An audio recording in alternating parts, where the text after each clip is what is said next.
नमस्कार दोस्तों, स्वागत है आपका इस सेशन में। आज हम इंग्लिश की कॉपी डिस्कस करेंगे। जो हमारी अच्छी कॉपी डिस्कशन की जो क्रम था, सीरीज थी, उसी में हम इंग्लिश की कॉपी डिस्कस करेंगे। कई बच्चों ने बोला सर इंग्लिश की कॉपी डिस्कस कीजिए। ये भी ऐसी कॉपी है जिनके एवरेज 80 प्लस या 80 के आसपास मार्क्स रहते हैं, तो इन्हीं की कॉपी आज हम डिस्कस करते हैं। ये ज्योग्राफी की कॉपी है। जैसे बरखान में इन्होंने 3 पॉइंट दिए, सेपरेट पॉइंट, और खूब ठीक ठाक सा इन्होंने डाइवर्सिफाई पॉइंट्स भी दिए। वातावरण को परिभाषित कीजिए। जंक्शन होता है 2 एयर मास में। बहुत बढ़िया टर्मिनोलॉजी और एकदम क्लियरिटी से। जैसे देखो, यही बोला जाता है ना कि आप वन लाइन में पॉइंट बनाइए, ठीक है। बहुत ज्यादा एक्सप्लेन करने की कोशिश मत कीजिए।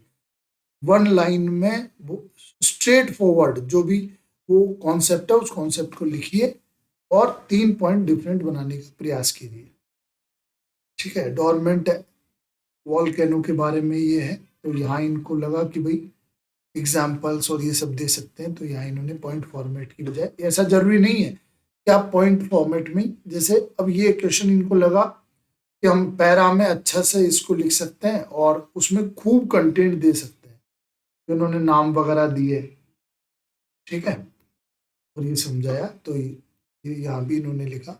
फिर ये स्ट्रेट फॉरवर्ड नाम है कि 3 नाम हमको देने हैं, ठीक है। फिर जैसे जावरा माइंस के बारे में इन्होंने, तो आप देखिए पूरे उसमें लगभग ये 3 पॉइंट जहां इनसे पॉसिबल होता है बनाने का प्रयास ये करते हैं, ठीक है। ये एक इनसे बनानी। फिर निमाड़ का मैदान इन्होंने, तो बहुत अच्छा इन्होंने डायग्राम बनाने का प्रयास किया, ठीक है। फिर डायग्राम 3 पॉइंट भी और डायग्राम भी बना के रिप्रेजेंट करने का प्रयास किया। यहाँ भी इन्होंने इसी तरह से ये भी इन्होंने प्रयास किया, ठीक है। जहाँ एग्जाम्पल्स नहीं दिए गए हैं और लगता है कि एग्जाम्पल चाहिए, तो चेकर ने लिखा भी है कि आप सुटेबल एग्जाम्पल यहाँ पर दीजिए। फिर या सुभेद्यता और ये सब के बारे में है, वनरेबिलिटी। तो ये भी कॉपीज देखो, ये बहुत बढ़िया तरीका है।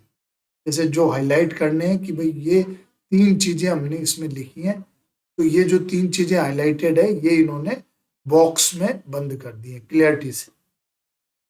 फिर स्पेक्ट्रम वाला क्वेश्चन भी इन्होंने अच्छा लिखा है। देखो कितना बढ़िया तरीके से इन्होंने मैप और वेक्टर बना के रिप्रेजेंट करने का प्रयास किया है,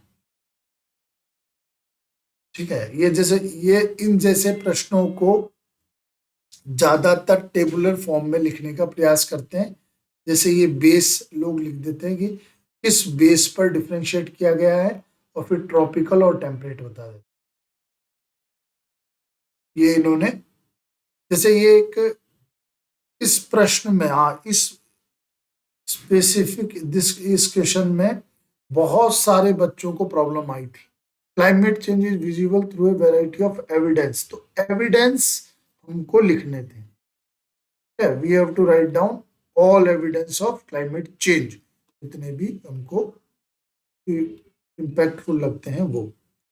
तो लोगों ने इसमें क्या लिखे, कॉजेज लिखे, कॉजेज लिखे, जबकि एविडेंसेस जैसे इन्होंने बोला राइजिंग टेम्परेचर है, मेल्टिंग आइस है कि हमको दिख रही है टेम्परेचर राइज हो रहा है, इट मीन्स ग्लोबल चेंज या ग्लोबल वार्मिंग है, ठीक है। क्लाइमेट चेंज और ग्लोबल वार्मिंग है, ठीक है। मेल्टिंग ग्लेशियर्स हमने देखा, माइग्रेटरी पैटर्न बर्ड्स का वो चेंज हो रहा है, तो ये भी एविडेंस है।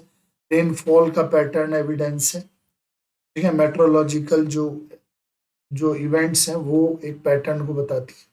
तो इन्होंने एविडेंसेस बताए, ठीक है, और ज्यादातर लोगों ने इसमें कॉजेज लिखे हैं, तो आप इसको भी ध्यान से देखें। फिर ये फूड प्रोसेसिंग का क्वेश्चन है, तो देखो काफी ठीक पॉइंट इन्होंने बनाए हैं, ठीक है, बहुत सही पॉइंट इन्होंने बनाए हैं, और डाइवर्सिफाई खूब लिखा है। और देखो ये भी आप ध्यान रखें, कई बार बोला गया है कि एक लाइन में डिफाइन करने का प्रयास कीजिए। आप एक लाइन में डिफाइन कर दीजिए ताकि एक एक इंट्रो टाइप भी आपको फील आ जाए। गोदावरी नदी ठीक है, गोदावरी रिवर पर है। तो बहुत देखो, ये बॉक्स में बंद करने का हम लोग खूब बोलते हैं कि आप इसको बॉक्स में बंद कीजिए और नीट और क्लीन डायग्राम बनाइए। तो ये देखो, आप क्या करते हो सीधा, जैसे आप ज्यादातर क्या करते हो कि वहीं पर आकर आप वहीं पर आकर बनाने का प्रयास करते हो, तो ये संभव नहीं है। आप इसकी प्रैक्टिस जब तैयारी करते हो, जब आप रिवीजन करते हो, जब घर पे आप नोट्स बनाते हो, तब इसकी तैयारी करने का प्रयास कीजिए। ठीक है, तो ये बहुत अच्छा इन्होंने लिखा है, बहुत अच्छा डायग्राम इन्होंने बनाया है। Madhya Pradesh is a state rich in forest resources but under developed from the point of view of forest based industries forest based industries. ठीक है, तो ये बहुत ही बढ़िया एनालिटिकल क्वेश्चन है। और इन सब क्वेश्चंस में मैंने देखा कि बच्चे ज्यादातर लिख नहीं पाते हैं। ठीक है, वो जैसे ही उनको स्टेटमेंट हुआ, डिस्कस और इस तरह का, तो नहीं कर पाते हैं। तो सिंपल है इसमें कि Madhya Pradesh is a state rich in forest but जो फॉरेस्ट बेस्ड इंडस्ट्रीज हैं वो डेवलप्ड नहीं है। तो जैसे इन्होंने सीधा बोला है कि फॉरेस्ट इतना है मध्य प्रदेश में, फैक्ट से इन्होंने बता दिया है, बट इंडस्ट्रीज की क्या सिचुएशन है वो इन्होंने यहाँ पर बता दी। ठीक है, तो जो स्टेटमेंट्स था उसी के अकॉर्डिंग इन्होंने फॉर्मेटिंग की है। सोलर पे है, solar energy production in Madhya Pradesh. तो ये बहुत ही बढ़िया इन्होंने यहाँ साइट्स को लोकेट किया है और फिर साइट्स के बारे में यहाँ पर बताया है। ठीक है, फिर briefly explain traditional techniques of water management in India. तो ये सब क्वेश्चंस ऐसे हैं जो सीधे स्ट्रेट फॉरवर्ड क्वेश्चंस हैं और हमको ये बनने चाहिए। तो ये इन्होंने पूरी जो ट्रेडिशनल है वो इन्होंने बताई है। सुनामी का नेक्स्ट क्वेश्चन है, discuss the various reasons related to tsunami. तो कॉजेस नेचुरल और एंथ्रोपोजेनिक, मैक्सिमम इसी तरह से डिवाइड कर देते हैं और ये ठीक ठाक नंबर ऑफ रीजंस इन्होंने लिखा है। जीआईएस का वर्किंग या जो प्रोसेस है वो यहाँ बताना था। तो प्रोसेस, वर्किंग जीआईएस का और कंपोनेंट्स, तो बढ़िया टेबुलर फॉर्म में इन्होंने दो में बांट के, और देखो क्लियरिटी से दिख रहा है पूरा कि ये कंपोनेंट्स दिख रहे हैं और ये पूरा प्रोसेस दिख रहा है। ठीक है, पॉइंट आगे पीछे जो भी हुए होंगे but overall it is a good answer. Which national projects are being conducted in India based on remote sensing. तो आपको जो प्रोजेक्ट्स थे उसी के नाम लिखने थे। अब ज्यादातर क्या होता है कि जिनके पास कंटेंट या फैक्ट नहीं होते हैं फिर वो जनरलाइज इसको लिखने का प्रयास करते हैं, और जैसे इन्होंने भी इसी तरह से उसको लिखा तो वो नंबर भी इनके फिर प्रभावित हुए। Discuss in detail the natural and human causes of the origin of earthquake. तो नेचुरल और ह्यूमन कॉजेज, तो ये दोनों इसमें बताने थे, और ये जैसे यहाँ इन्होंने लिस्टिंग की और फिर उसके बाद इन्होंने इन्हीं को एक्सप्लेन किया। ठीक है, इन्हीं को इन्होंने एक्सप्लेन कर दिया।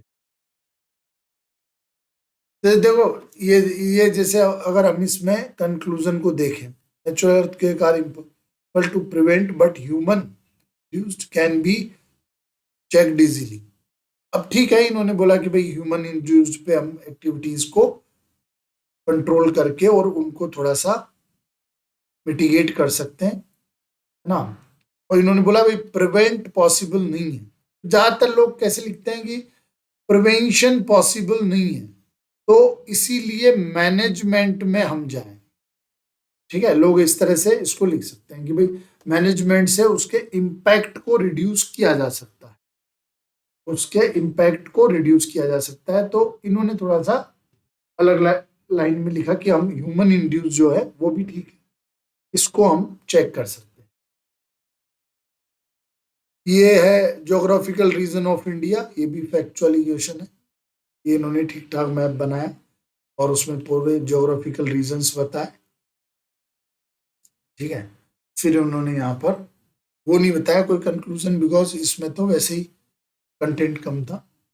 मेजर सीजन फाउंड्स इन मध्य प्रदेश, तो समर सीजन के बारे में ये हेडिंग और सब पॉइंट्स, ये हेडिंग और सब पॉइंट्स। देखो इस तरह के क्वेश्चंस को हम छोड़ नहीं सकते, मतलब बहुत, लेकिन इसमें बहुत अच्छे मार्क्स आने ही चाहिए, तो ये स्ट्रेट फॉरवर्ड है। जैसे ये इन्होंने इसका कंक्लूजन करने की कोशिश की है कि भाई ऋतु विद्याक्षा कोई भी जो बुक है उसमें इन्होंने बताया है इस तरह का लिखा गया है। Basic concept of disaster management, तो डिजास्टर मैनेजमेंट का यहाँ इन्होंने डेफिनेशन दिया है।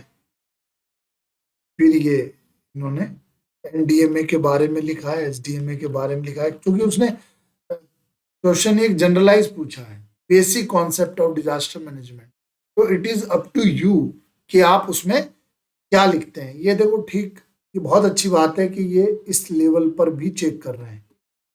ठीक है, कई बार हो सकता है कुछ ह्यूमन एरर से छूट भी जाए, लेकिन हाँ बहुत अच्छे से पढ़ रहे हैं और उसको चेक किया जा रहा है। एनडीएमए लिखा, एसडीएमए लिखा, ठीक है। फिर इन्होंने ये बताया कि क्या क्या और इंस्टीट्यूट्स, ठीक है। तो थोड़ा सा मतलब थोड़ा सा उसके डिजास्टर मैनेजमेंट के प्रोसेस और उन सब के बारे में भी लिखा जा सकता है।